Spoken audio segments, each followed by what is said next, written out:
About Carol Yee, explain who Carol Yee is. Yeah, Carol Yee was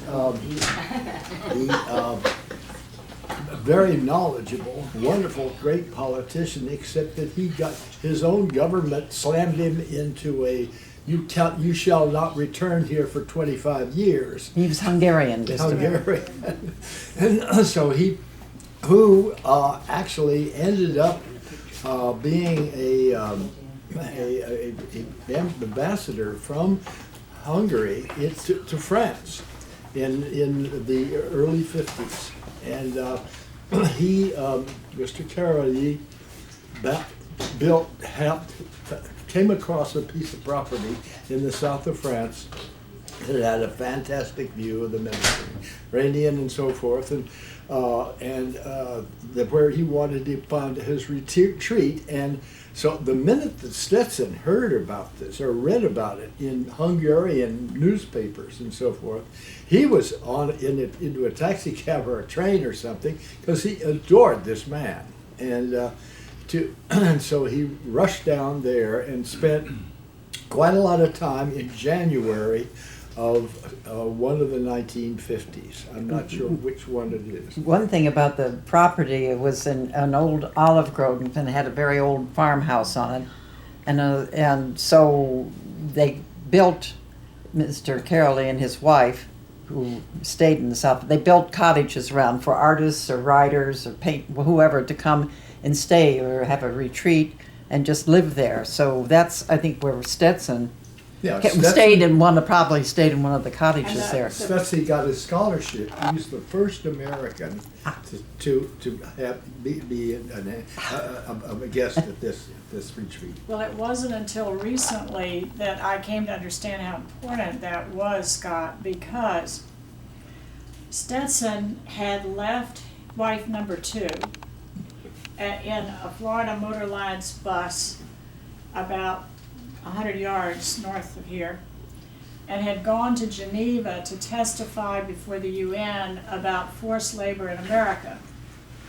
He went with a one-way ticket that was funded by a love offering from an African-American church in Miami, someone else's oversized overcoat, because Stetson was a short little guy, and $8.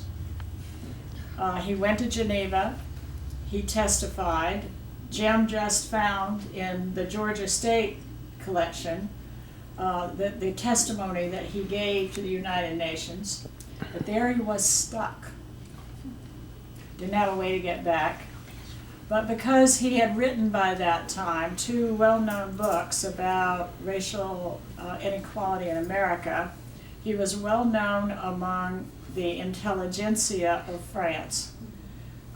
He made his way to Paris, at one point stayed in the apartment of Madame Joliot-Curie, who was the daughter of Marie Curie, and was taken under the wing of Jean-Paul Sartre and his partner Simone de Beauvoir. And it was Sartre who published Stetson's third book, which is the Jim Crow Guide, which was rejected in the U.S. because it was considered irreverent. It's a compilation of all the laws in America that discriminate against one group of people for whatever, all these multitude of reasons. So Stetson was in Paris for a while. Kay, who was back here in the heat with the mosquitoes and the threats from the Klan, decided he probably wasn't coming back, and she was right. So they divorced, and Stetson married an Auschwitz survivor. We have her picture in her Auschwitz gear with her head shaved, who had 2 children. And so they lived in Hungary, and Stetson was in Hungary when the Soviet tanks were literally smashing people against the walls as they came into Budapest. And so they were there for a while. When the Soviets, at one point, Stetson and his wife Aniko went down to Yugoslavia for the weekend. and the Soviets closed the border behind them, and the children were trapped back in Budapest. So Stetson borrowed a truck, painted a red cross on the top, worked with some black market smuggler to put in coffee, sugar, and flour, and drove into Budapest, sold or got rid of the provisions, put the children in the back of the truck under sacks, and of course Stetson couldn't be outed for not being Hungarian, so he sat in the back of the truck. He didn't play the guitar. Why he did this, I've never understood, but he sat in the back of the truck with a guitar across his lap.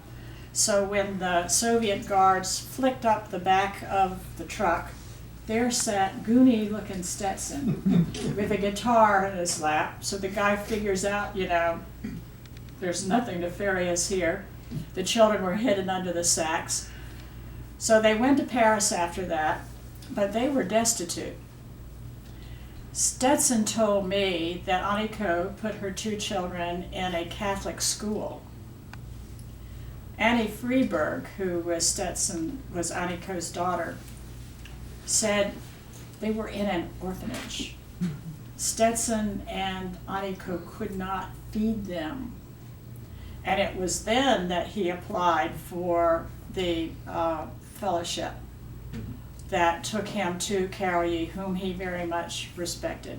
Yeah. And this morning, as we sorted, we found another bundle of papers from France. We don't know what they are, Oh, boy. but we will go through them, and Jim will end up with them. And if there's anything on Carol Yee, that we'll get them. Do you have any idea how long he stayed there? He was alone. He went alone, or did he go with his wife? I do. He stayed at the retreat for various moments of time, because he had Stetson evidently became victim of great wanderlust. There was another American there at the retreat, and he and this other guy would take time off, and I don't know who paid for what, but they visited all kinds of places in the Mediterranean, which of course was where they were on the edge of it, and so why not? Mm-hmm. And so he didn't really spend that much time at the retreat itself. After he'd probably gotten a great dose of Carol Yee himself, and because he really worshipped this man, and there was no doubt about that. And then 35 years ago, Nancy and I showed up at the Carol Yee. 35 years later. Later. Where One World Foundation wanted to move to. I was head of that. I created it to the Carol Yee place, and that's why we've got a lot of documentation about that. But we didn't know about Stetson Kennedy until we came back here. Mm-hmm.